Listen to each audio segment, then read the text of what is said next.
Hello everyone, this is Priya Mishra and welcome to JR juniors. तो कैसे हो गाइस? आई होप सभी मजे में होंगे और बढ़िया तरीके से सारे लेक्चर्स को देख रहे होंगे। चलो सो आज हम लोग अगेन पढ़ने वाले हमारे कौन से चैप्टर को?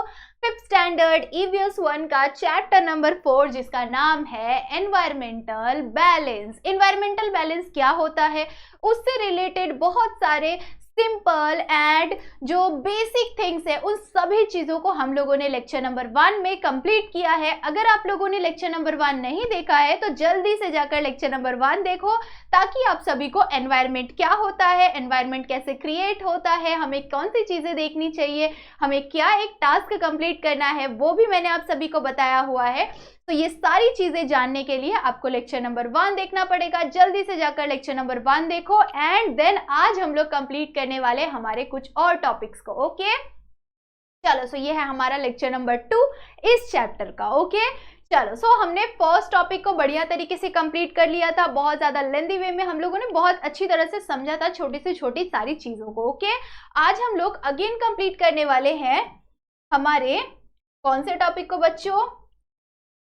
The food chain. मैंने फूड चेन के बारे में आप सभी को लेक्चर 1 में बताया हुआ था, बट आज हम लोग अगेन इस चीज को थोड़ा अच्छी तरह से डिस्कस करते हैं। ओके फूड चेन क्या होता है? अच्छा बच्चों, मुझे एक बात बताओ कि अगर इस तरह से आपके सामने इस तरह से एक चेन है, ठीक है, इस तरह से आपके सामने एक चेन है, अगर ये चेन बीच में से क्या हो जाएगा? ब्रेक हो जाएगा। अगर ये चेन बीच में से ब्रेक हो जाएगा तो क्या हम इसे चेन कह सकते हैं? नहीं, कैसे कहेंगे? ये तो चेन हो ही नहीं रहा है, ये तो टूट गया है कि नहीं? तो ये एक चेन नहीं बन रहा है। तो इसका कहने का मतलब ये है कि जब भी हमारा जो ये पूरा एनवायरनमेंट है वो क्या है? एक दूसरे पर पूरा डिपेंडेंट है। क्या है? एक दूसरे पर डिपेंडेंट है। और ये इसमें से अगर एक भी पार्ट हट जाएगा, एक भी पार्ट अगर हट जाएगा तो इससे क्या होगा? ये जो चेन है ये पूरी तरह से ब्रोक हो जाए, टूट जाएगा। और ये चेन टूट जाएगा तो क्या ये हमारा एनवायरनमेंट बैलेंस में रहेगा? नहीं रहेगा, है कि नहीं? सो ये क्या हो जाएगा? ये चेन पूरी तरह से टूट जाएगा और ये चेन टूट जाने की वजह से हमारा एनवायरनमेंट बैलेंस नहीं रहेगा। और अगर एनवायरनमेंट बैलेंस नहीं रहेगा तो इसका इम्पैक्ट हर एक लिविंग थिंग के ऊपर बहुत ज्यादा बुरी तरह से आने वाला है कि नहीं? चलो, तो यही क्या है? हमारा फूड चेन है। ठीक है, यही क्या है? हमारा फूड चेन है। फूड चेन कैसे? अब हम सभी एक दूसरे पर किस तरह से डिपेंडेंट रहते हैं? खाने के लिए, है कि नहीं? सभी जितने भी लिविंग थिंग्स है, जितने भी लिविंग थिंग्स है वो सभी एक दूसरे पर डिपेंडेंट क्यों है? खाने के लिए डिपेंडेंट है। अगर खाना ही नहीं होगा तो हम जी पाएंगे क्या? नहीं, हर एक लोग मर जाएगा, है कि नहीं? सब सारे लिविंग थिंग्स मर जाएंगे। अगर कुछ भी उन्हें खाने के लिए नहीं मिला तो सब मर जाएंगे। इसकी वजह से क्या है? एक दूसरे पर खाने के लिए डिपेंडेंट है। अब यहाँ पर एक फर्स्ट एग्जाम्पल आ जाता है हमारा सनलाइट। ठीक है, ये क्या है? हमारा सन है। ओके, मेरी ड्राइंग तो बहुत ज्यादा अच्छी नहीं है बट आप समझ लो ये क्या है? ये हमारा सन है।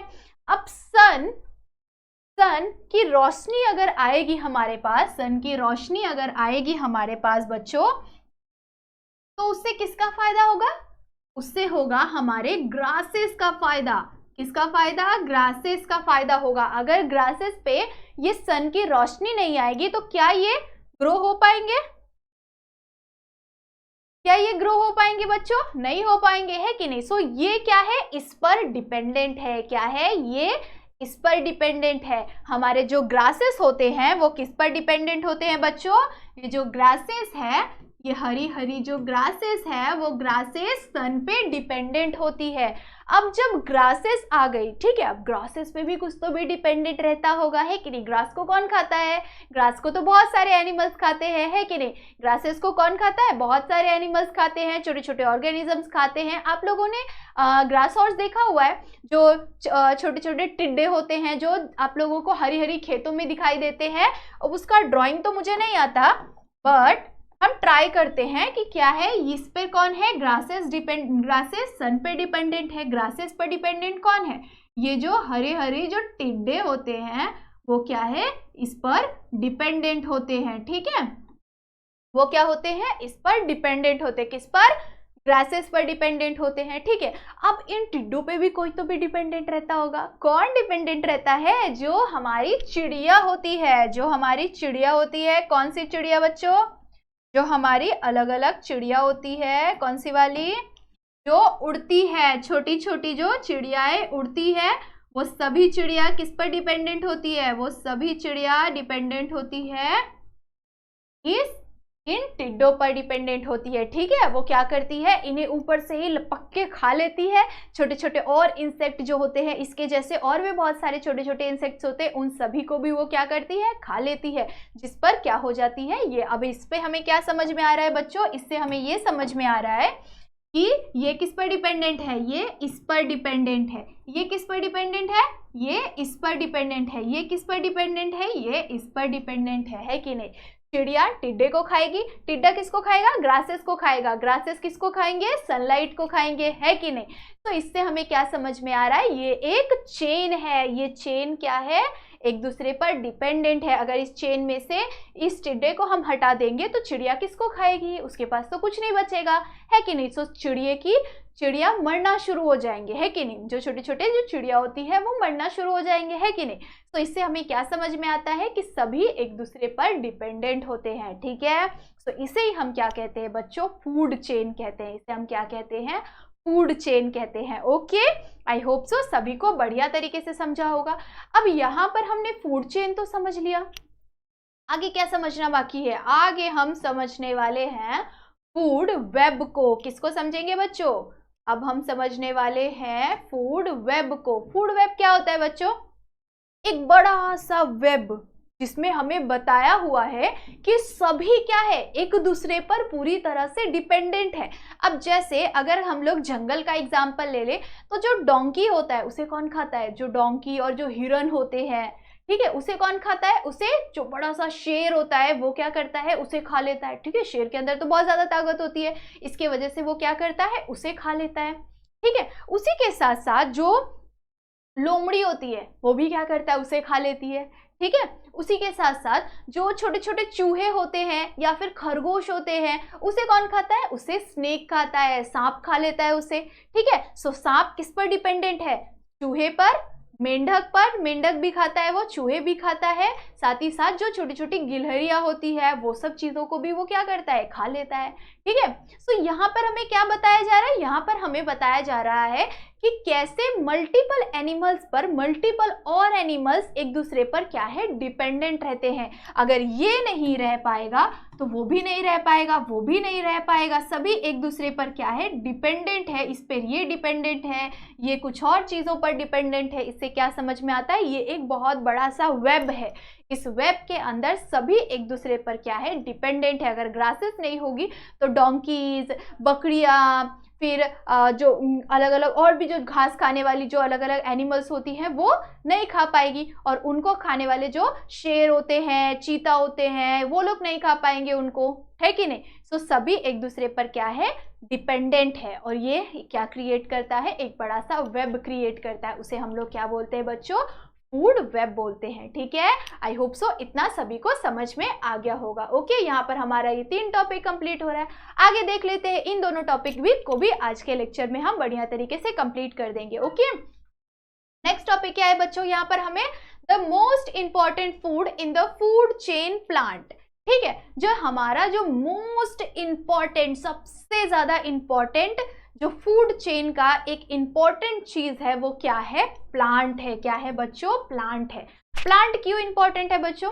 अब एक एग्जांपल लेते हैं, ठीक है, कि आप लोग अगर देखोगे तो मोस्ट ऑफ द एनिमल्स जो होते हैं वो क्या करते हैं? प्लांट्स को खाते हैं। बहुत सारे एनिमल्स जो होते हैं वो प्लांट्स को खाते हैं, और जो एनिमल्स प्लांट्स को खाते हैं उन एनिमल्स को बहुत सारे जो दूसरे एनिमल्स होते हैं वो उनको खा लेते हैं, ठीक है। सो वो तो उस पर डिपेंडेंट है, बट जो प्लांट्स होते हैं उस प्लांट्स पर बहुत सारी लिविंग थिंग्स क्या है? डिपेंडेंट है। बहुत सारे इंसेक्ट्स जो रहते हैं वो पत्तों को खाते हैं, पत्तों के अंदर घर बनाकर रहते हैं। साथ ही साथ कुछ एनिमल्स पत्तों को खाकर ही अपनी पूरी लाइफ जर्नी सर्वाइव करती है। साथ ही साथ अगर पेड़ नहीं होंगे तो हम सर्वाइव कर सकते हैं क्या बच्चों? नहीं कर सकते हैं, है कि नहीं। हम सर्वाइव कर सकते हैं, पेड़ नहीं होंगे तो बिल्कुल भी सर्वाइव नहीं कर सकते हैं, हम तो सीधा टपक जाएंगे, है कि नहीं। क्योंकि अगर पेड़ नहीं होंगे तो कोई भी लिविंग थिंग सरवाइव नहीं कर सकता है। सो इसकी वजह से जो हमारा सन होता है, वो क्या है, सबसे इम्पॉर्टेंट है। सन के बाद जो इम्पॉर्टेंट है वो क्या है, सन के बाद जो इम्पॉर्टेंट है वो क्या है बच्चों, वो है डिफरेंट प्लांट्स। क्या, डिफरेंट प्लांट्स जो होते हैं वो सन पर पूरी तरह से डिपेंडेंट होते हैं, और इन प्लांट्स पर पूरा जो लिविंग वर्ल्ड है वो डिपेंडेंट है। क्योंकि अगर ये ऑक्सीजन नहीं छोड़ेंगे तो हम क्या जी पाएंगे, नहीं जी पाएंगे। ये हमारा जो कार्बन डाइऑक्साइड होता है जो हमारे लिए अच्छा नहीं होता, वो उसे ये क्या करता है, एब्जॉर्ब करता है, मतलब कि अपने अंदर लेता है और हमारे लिए ऑक्सीजन बनाता है। ठीक है, सो इसकी वजह से इसे सबसे ज्यादा इंपॉर्टेंट कहा गया है। किसके लिए, फूड चेन के लिए। जो सबसे इंपॉर्टेंट चीज होता है प्लांट होता है, किसके लिए, फूड चेन के लिए। ओके, आई होप सो सभी को बढ़िया तरीके से समझ में आ गया होगा। चलो लास्ट टॉपिक की तरफ बढ़ते हैं बच्चों। लास्ट टॉपिक क्या है हमारा, एनवायरमेंटल बैलेंस। एनवायरमेंटल बैलेंस, अब एनवायरमेंट के बारे में समझ लिया हमने, फूड चेन के बारे में समझ लिया, फूड वेब भी समझ लिया। मोस्ट इंपॉर्टेंट फूड चेन का जो सबसे इंपॉर्टेंट चीज है क्या है, प्लांट है, वो भी हमने समझ लिया। अब हमें क्या समझना है बच्चों, यहाँ पर एनवायरमेंटल बैलेंस। अब ये सारी चीजें जब हो गई तो एनवायरमेंटल बैलेंस क्या होगा, एकदम बढ़िया होगा, है कि नहीं। तो एनवायरमेंटल बैलेंस किस तरह से बना रहता है, किस तरह से चलता है। अब जैसे हमने अभी अभी देखा था, क्या एग्जाम्पल देखा, सन से प्लांट आता है, प्लांट को बहुत सारी चीज़ों, बहुत सारे लिविंग थिंग्स क्या करती है, प्लांट से जो ऑक्सीजन आता है उसे यूज करती है, प्लांट्स को खाती है, उसकी वजह से वो क्या करती है, अपना जीवन सर्वाइव करता है, वो खुद सर्वाइव करता है। ठीक है, सो इससे क्या हो रहा है, इससे वो भी ग्रो हो पा रहे हैं। ठीक है, अब उसी तरह से हमें क्या समझ में आ रहा है कि इसकी वजह से क्या हो रहा है, जो हमारा बैलेंस है वो बिगड़ नहीं रहा है, बढ़िया तरीके से चल रहा है। ठीक है, अब साथ ही साथ there are many food chain in our environment है। इसी तरह से जैसे हमने ये फूड चेन देखा, उसी तरह से और भी बहुत सारे फूड चेन होते हैं हमारे एनवायरमेंट के अंदर। किस तरह से होते हैं, ये सभी जो है क्या है, एक तरह से लिविंग थिंग्स है, और ये सभी लिविंग थिंग्स क्या है, एक दूसरे पर पूरी तरह से डिपेंडेंट है। उन्हें नीड होती है, उन्हें क्या होती है, नीड होती है। किसके लिए नीड होती है, टू लीव, उन्हें जीने के लिए क्या होती है, नीड होती है। किस चीज की नीड होती है, फूड की नीड होती है, और ये फूड की रिक्वायरमेंट वो क्या करते हैं, दूसरे से पूरी करते हैं। ठीक है, सो इसकी वजह से क्या होता है, जो ये संतुलन रहता है वो बना हुआ रहता है। संतुलन मतलब बैलेंस। ठीक है, तो उसी तरह से जो बहुत सारे माइक्रो ऑर्गेनिजम्स होते हैं वो भी क्या करते हैं, सॉइल के अंदर होते हैं, सॉइल का यूज करते हैं। और जब ये माइक्रो ऑर्गेनिज्म या फिर बहुत सारे जो अलग अलग छोटे छोटे इंसेक्ट्स होते हैं वो सभी जब मर जाते हैं तो उसकी वजह से क्या होता है, हमारे सॉइल के अंदर वो मिल जाते हैं, और सॉइल के अंदर वो मिल जाने की वजह से जो सॉइल होता है वो क्या हो जाता है, वो उन्हें डीकम्पोज कर लेता है, मतलब उन्हें वो अपने अंदर समा लेता है, और उसकी वजह से क्या हो जाता है, वो बहुत ज़्यादा फर्टिलाइज हो जाता है। जो हमारा सॉइल होता है वो बहुत ज़्यादा फर्टिलाइज हो जाता है, और फर्टिलाइज होने की वजह से वो बहुत ज़्यादा अमाउंट में प्लांट्स को ईजिली ग्रो कर पाता है। और जितना ज़्यादा प्लांट ग्रो हो पाए उतना ज़्यादा क्या होगा, सभी चीज़ों का बैलेंस बना हुआ रहेगा, है कि नहीं। अगर बहुत सारे प्लांट्स नहीं होंगे, बहुत सारा वाटर नहीं होगा, सॉइल नहीं होगा, सो अगर वाटर नहीं होगा तो वो इवेपोरेट नहीं होगा, अगर वो वेपोरेट नहीं होगा तो क्लाउड नहीं बनेगा, अगर क्लाउड नहीं बनेगा तो बारिश नहीं हो पाएगी, अगर बारिश नहीं हो पाएगी तो प्लांट्स को वाटर नहीं मिल पाएगा, सो कोई भी जी नहीं पाएगा, है कि नहीं। तो ये सभी चीजें क्या कर रही है, हमारे लिए एक अच्छा सा सराउंडिंग, एक अच्छा सा इन्वायरमेंट, एक इन्वायरमेंटल बैलेंस क्रिएट कर रही है। ठीक है, हमें क्या देती है, ऑक्सीजन देती है, खुद क्या ले लेती है, कार्बन डाइऑक्साइड ले लेती है। ठीक है, सो इसी तरह से हमें क्या बताया हुआ है कि ये सभी चीजें क्या कर रही है, एक बैलेंस क्रिएट कर रही है, और ये बैलेंस हमारे लिए बहुत ज्यादा इंपॉर्टेंट है। अगर ये बैलेंस नहीं होगा तो कोई भी लिविंग थिंग सरवाइव नहीं कर पाएगा। ओके, आई होप सो इतना आप सभी के लिए बढ़िया तरीके से क्लियर हो गया होगा। आज का हमारा ये चैप्टर बढ़िया तरीके से कंप्लीट हो रहा है, और सारे टॉपिक्स को हम सभी ने यहाँ पर आज कंप्लीट कर लिया। ओके, चलो, सो यहाँ पर आपका 4th चैप्टर कंप्लीट हो गया। नेक्स्ट लेक्चर में हम देखेंगे हमारे 5th चैप्टर को। ओके, चलो, सो जाने से पहले वीडियो को लाइक जरूर से कर देना, चैनल पे न्यू हो तो सब्सक्राइब जरूर से कर देना, सारे दोस्तों को शेयर भी जरूर से कर देना और कमेंट सेक्शन में मुझे जरूर से बताना कि आप सभी को लेक्चर कैसा लगा। चलो तब तक के लिए बाय बाय, मिलते हैं नेक्स्ट लेक्चर में।